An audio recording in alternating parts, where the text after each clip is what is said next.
All right. All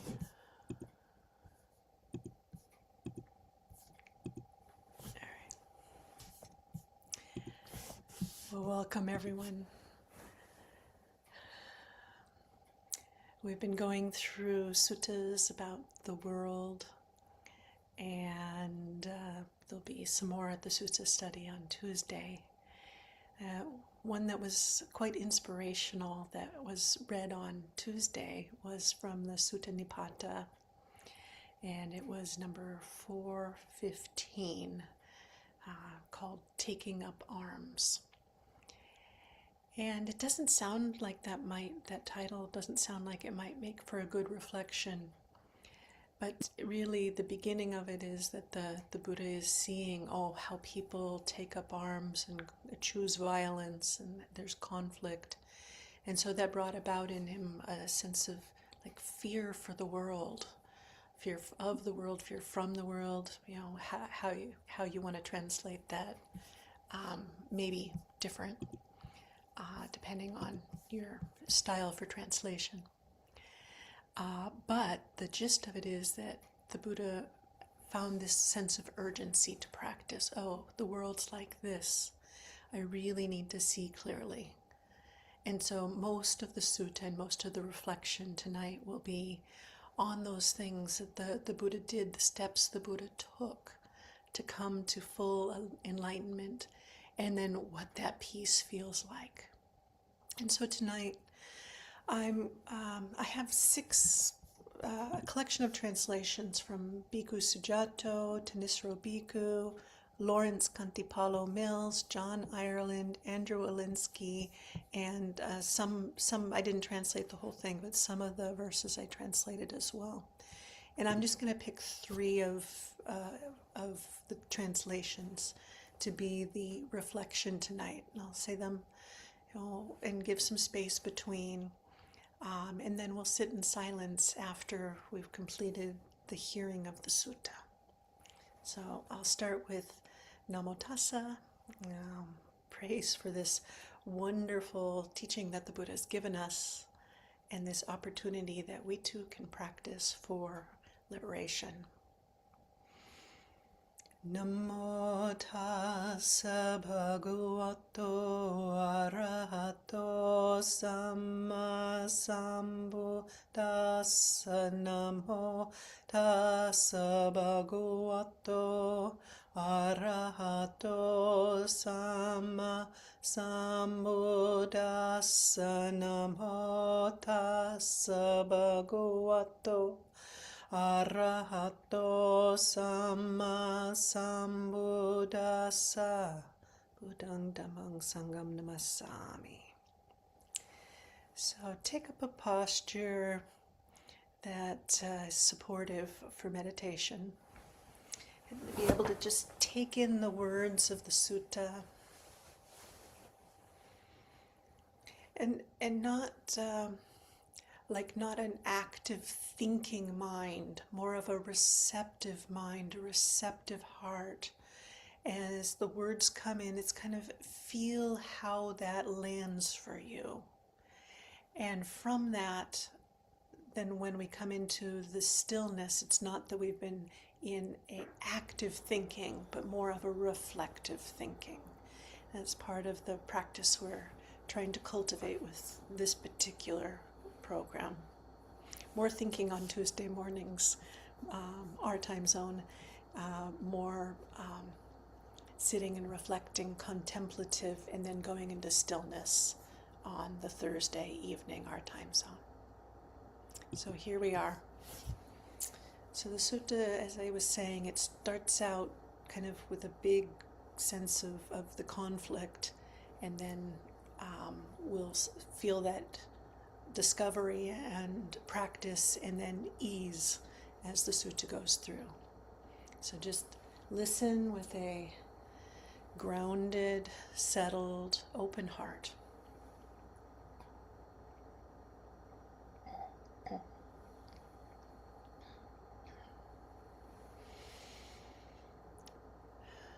Attadanda Sutta, taking up arms. Peril stems from those who take up arms. Just look how people conflict. I shall extol how I came to be stirred with a sense of urgency.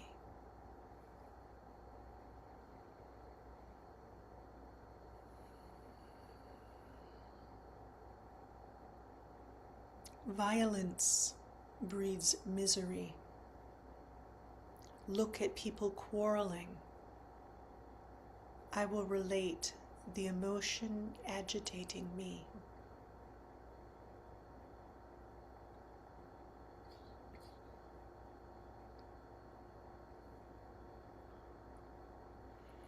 Fear is born from arming oneself. Just see how many people fight. I'll tell you about the dreadful fear that caused me to shake all over.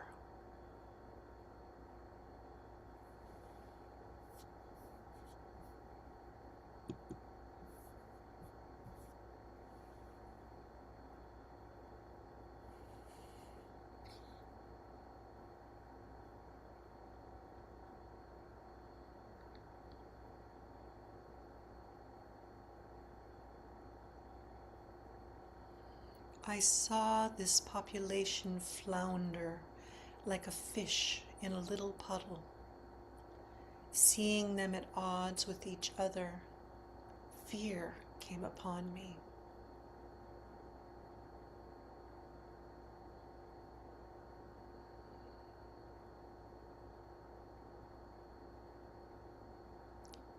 Seeing how people flounder as fish in little water, attacking one the other, its fearfulness appeared.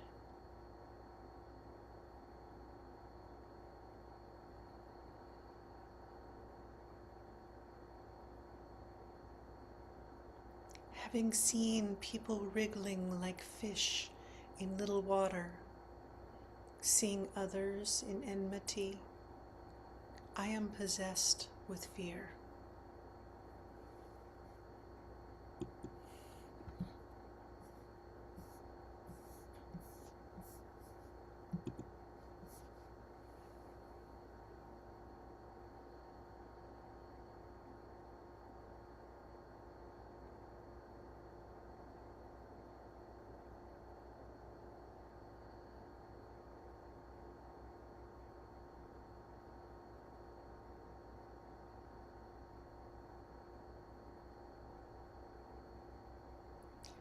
The world around was volatile. All directions were in turmoil. Wanting a home for myself, I saw nowhere unsettled.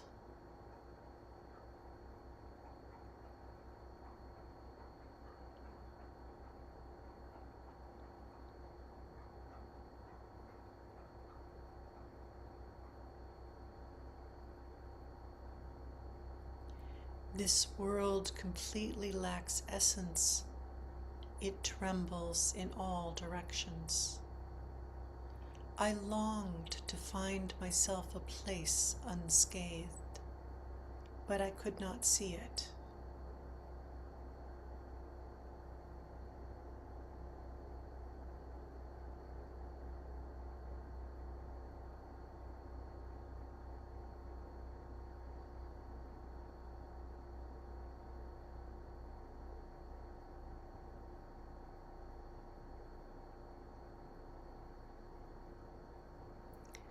Desirous of a dwelling place, but world all without essence, all directions tossed, I saw nowhere unpopulated.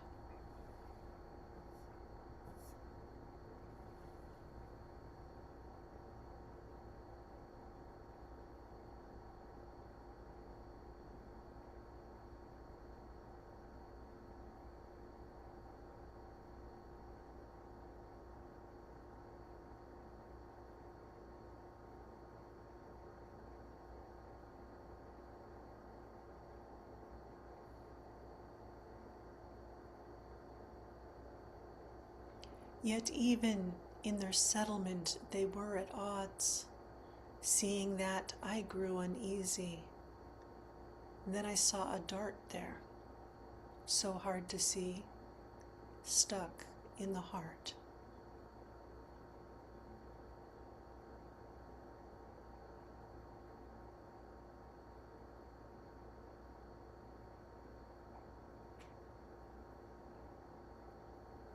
When I saw contention as the sole outcome, aversion increased in me. But then I saw an arrow here, difficult to see, set in the heart.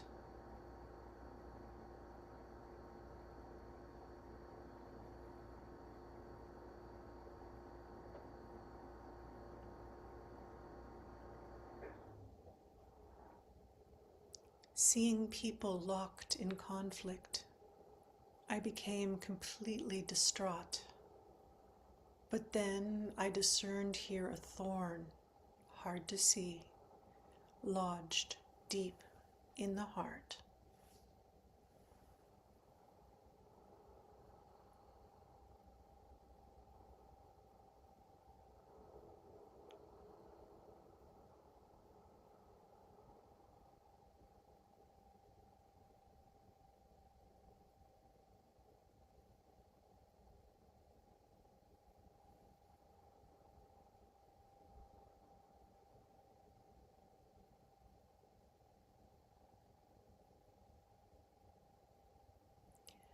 When struck by that dart, you run around in all directions. But when that same dart has been plucked out, you neither run around nor sink down.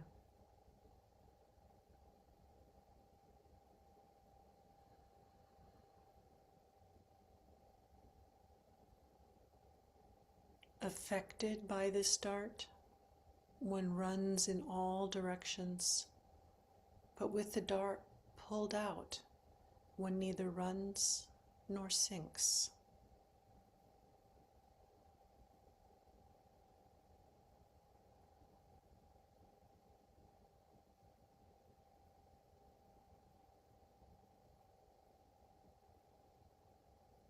It's only when pierced by this thorn that one runs in all directions. So if that thorn is taken out, one does not run and settles down.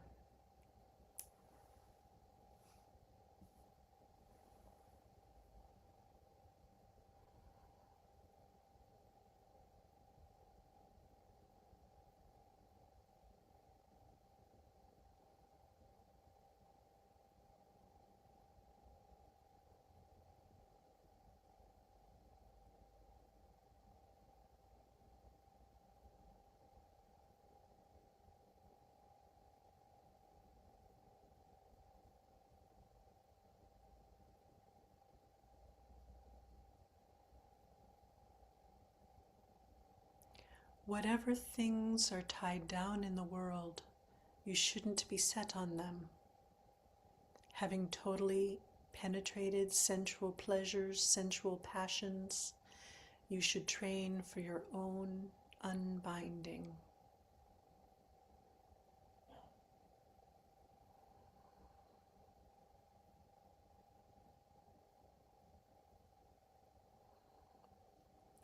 Whatever bonds within the world, they should not be pursued.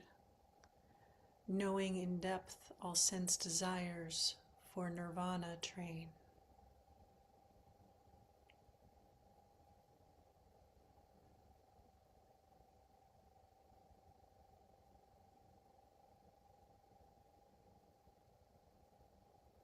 Whatever are worldly fetters, may you not be bound by them. Completely break down sensual desires and practice so as to realize Nibbana for yourself.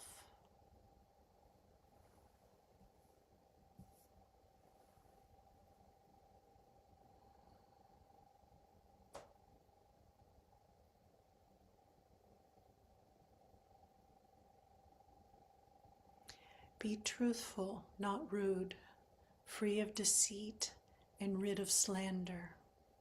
Without anger, a sage would cross over the evils of greed and avarice.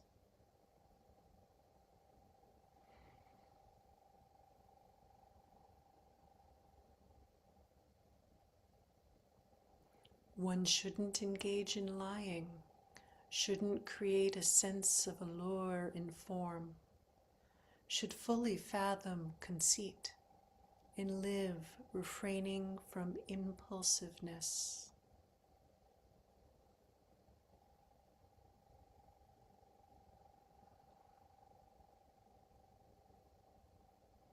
A sage should be truthful, not arrogant, not deceitful, not given to slandering others, and should be without anger. They should remove the evil of attachment and wrongly directed longing.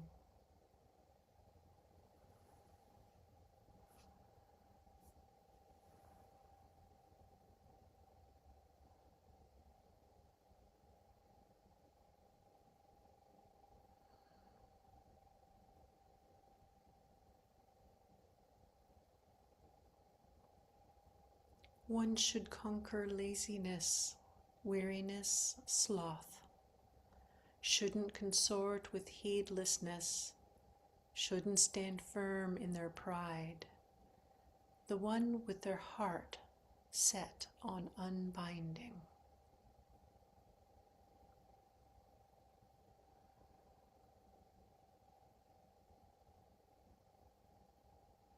Not sleepy, drowsy, slothful not, living not with negligence, taking no stand on arrogance, that mind inclines to nibbana.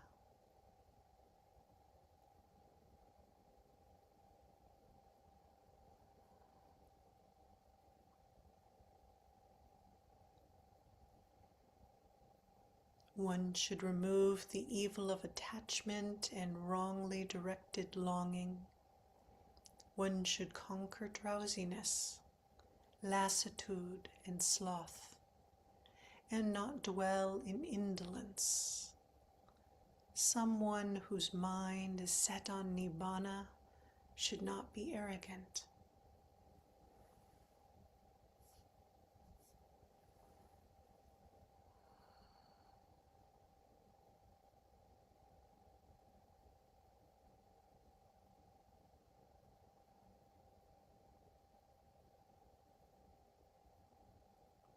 Don't be led into lying or get caught up in affection for form. Completely understand conceit and desist from hasty conduct.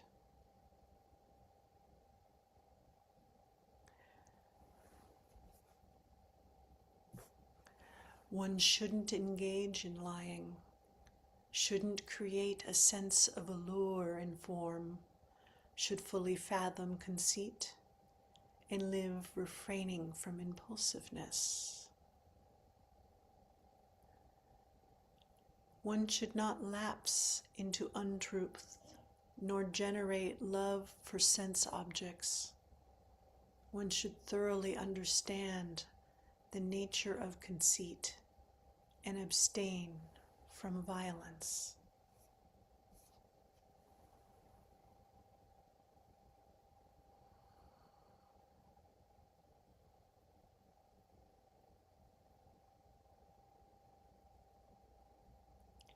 Don't relish the old or welcome the new.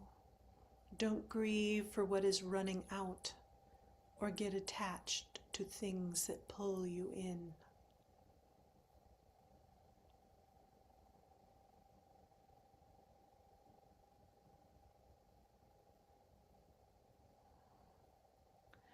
One shouldn't delight in what's old, prefer what's new, grieve over decline, get entangled in what's dazzling and bright.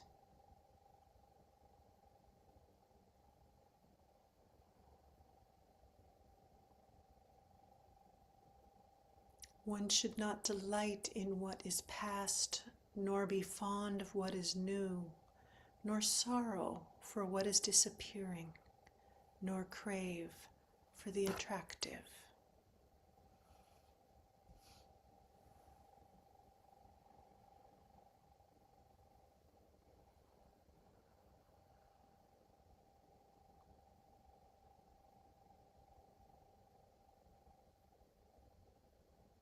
I call greed a great flood, hunger a swift current.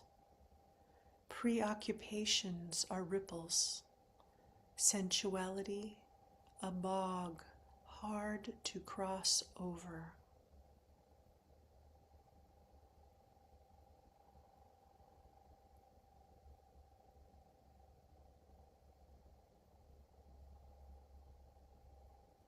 Greed, I say, is the great flood, its torrent the rush of lust.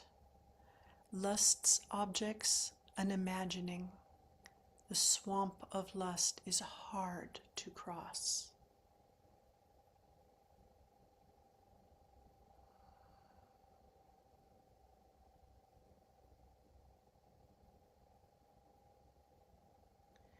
Greed, I say, is a great flood. It is a whirlpool sucking one down, a constant yearning, seeking a hold, continually in movement, difficult to cross, is the morass of sensual desire.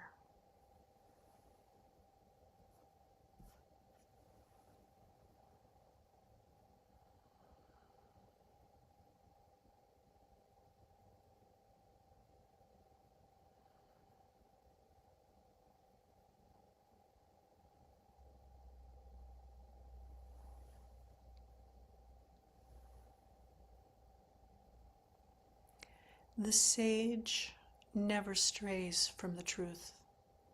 The Brahmin stands on solid ground. Having given up everything, they are said to be at peace.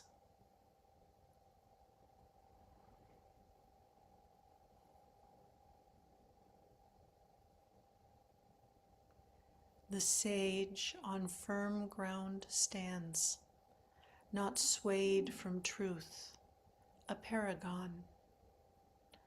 Having relinquished all, peaceful, that one's called.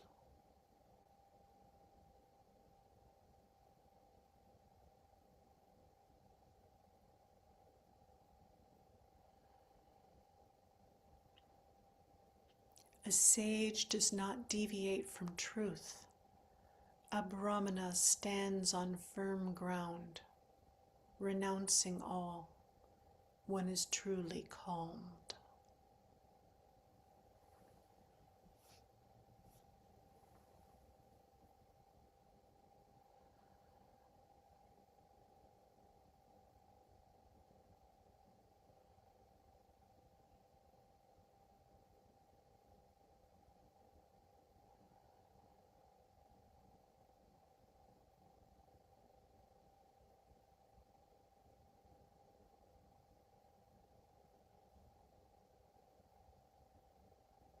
They have truly known they're a knowledge master. Understanding the teaching, they are independent. They rightly proceed in the world, not coveting anything here.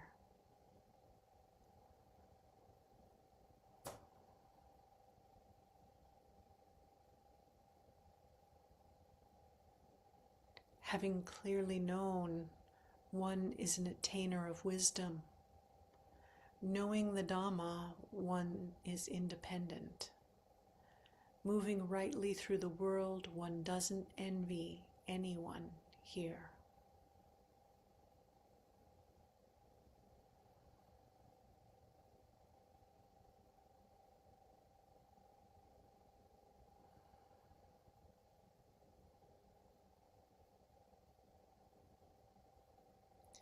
The wise indeed, all wisdom won, on Dharma not dependent, wanders perfected in the world and envies none herein.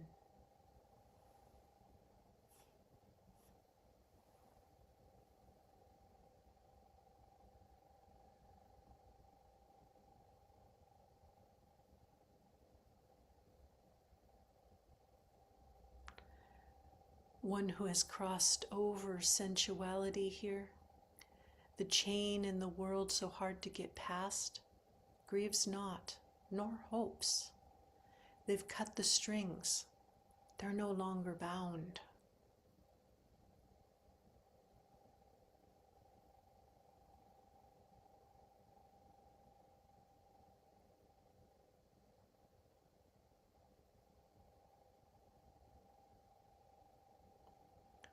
Who sense desires has crossed beyond, undone worldly ties and bondless, cut across the stream, no longer grieves or broods.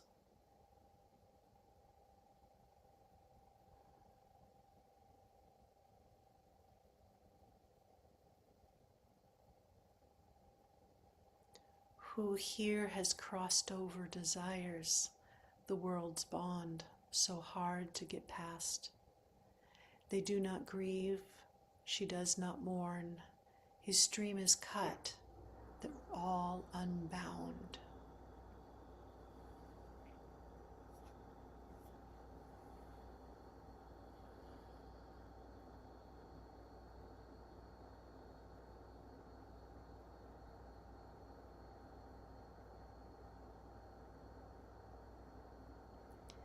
Let what's before just wither up.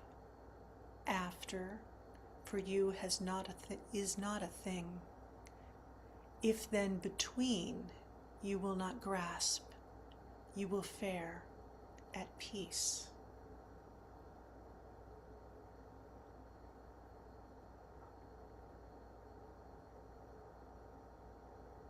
Dry out that which is past. Let there be nothing for you in the future. If you do not grasp at anything in the present, you will go about at peace.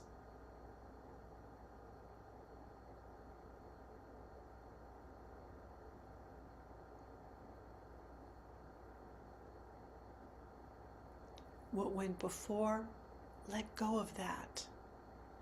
All that's to come, have none of it.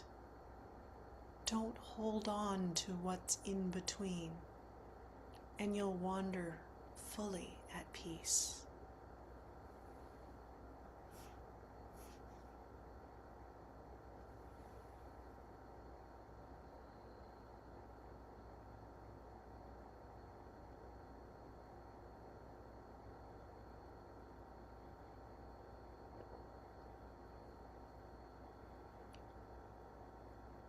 One who has no sense of ownership in the whole realm of name and form does not grieve for that which is not. They suffer no loss in the world.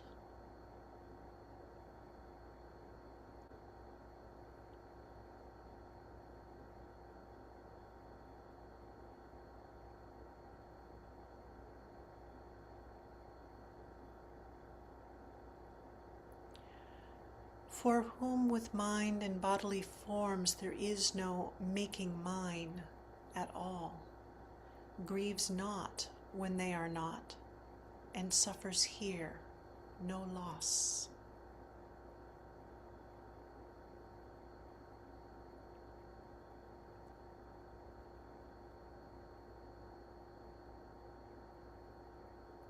One who, in regard to this entire mind-body complex, has no cherishing of it as mine, and who does not grieve for what is non-existent, truly suffers no loss in the world.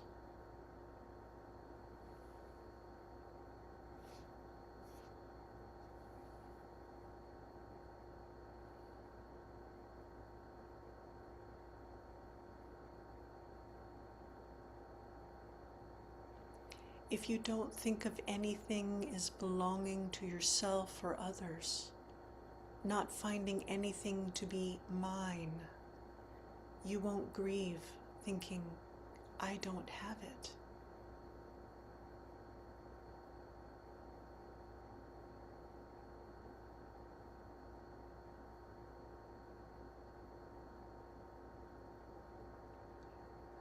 For them, there is no thought of anything as this is mine or this is another's, not finding any state of ownership and realizing nothing is mine. One does not grieve.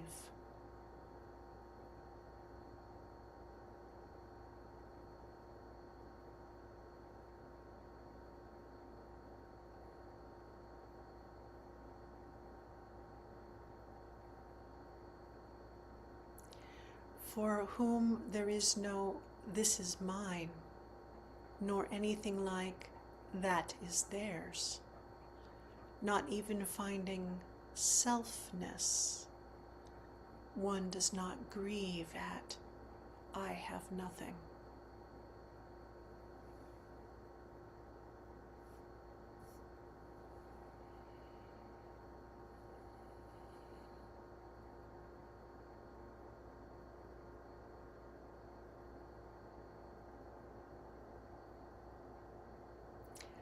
Not harsh, not greedy, not perturbed, everywhere in tune.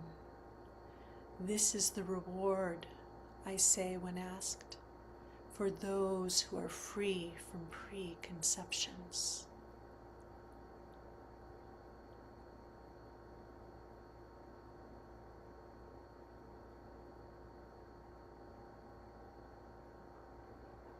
Asked upon one unshakable, I tell of this one's goodness, not harsh, not covetous at all, steadfast, impartial everywhere.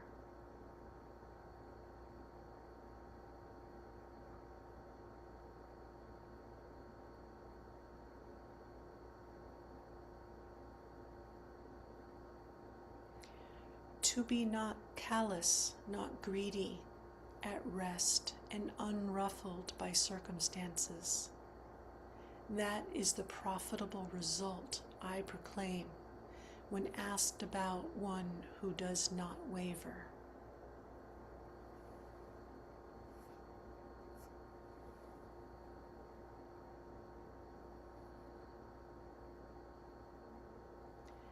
For the unstirred who understand, there's no performance of deeds desisting from instigation. They see sanctuary everywhere.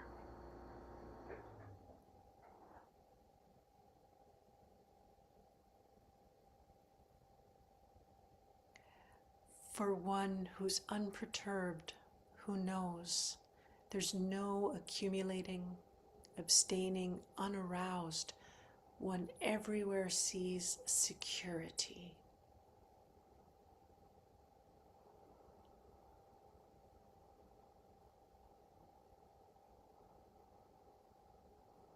For one who's steadfast, knows that one does not accumulate, unattached to making effort, sees security everywhere.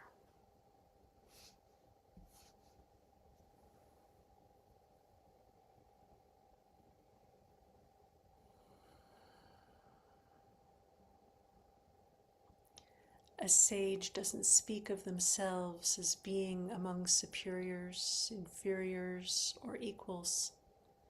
Peaceful, rid of stinginess, they are neither ditching nor taking up.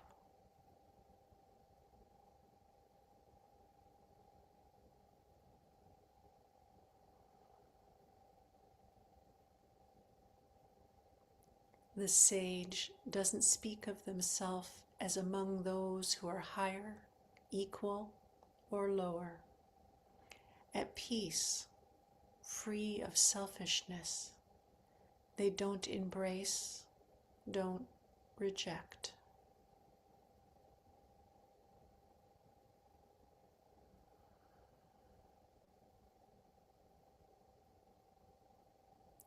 A sage does not speak in terms of being equal, lower, or higher.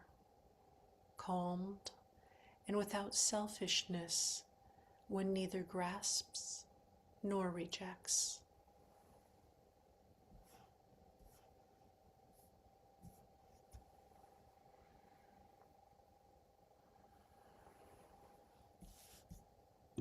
So, with these inspiring verses, let us turn to settling, just being present with. And we'll meditate for about 25 minutes.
With just a couple minutes remaining, notice if your mind, your heart are more inclined toward peace.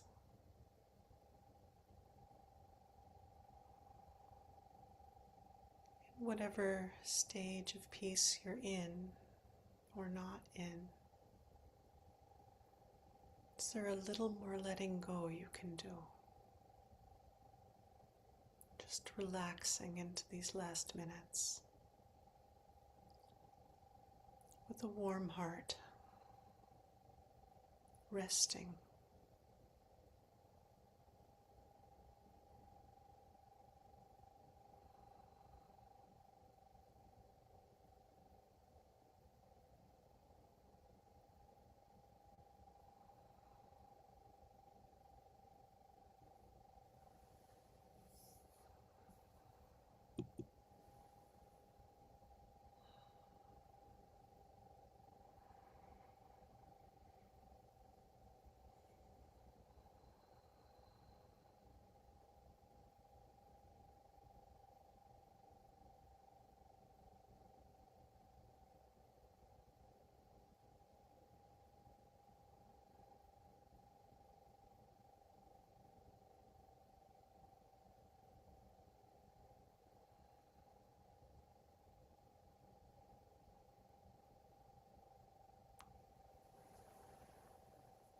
And sharing the blessings of the practice, however it looked, with all beings. May all beings be happy, peaceful, and free.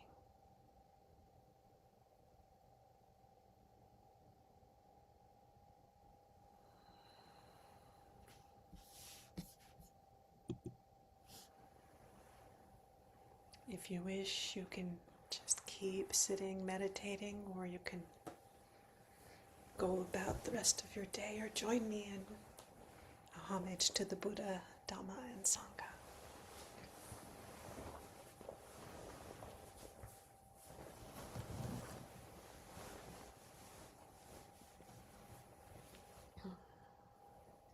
Arahang Sama Sambuddho Bhagava Buddhang Bhagavantang Abhivademi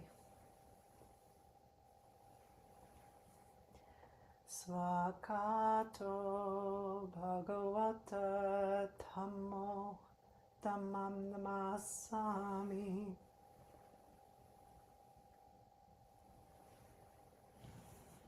Supatipanno Bhagavato Savaka Sangho Sanghang Namami.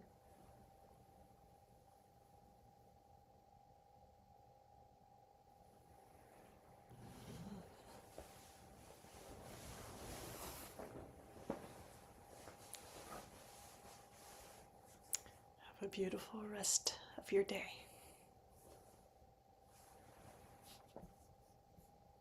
Thank you.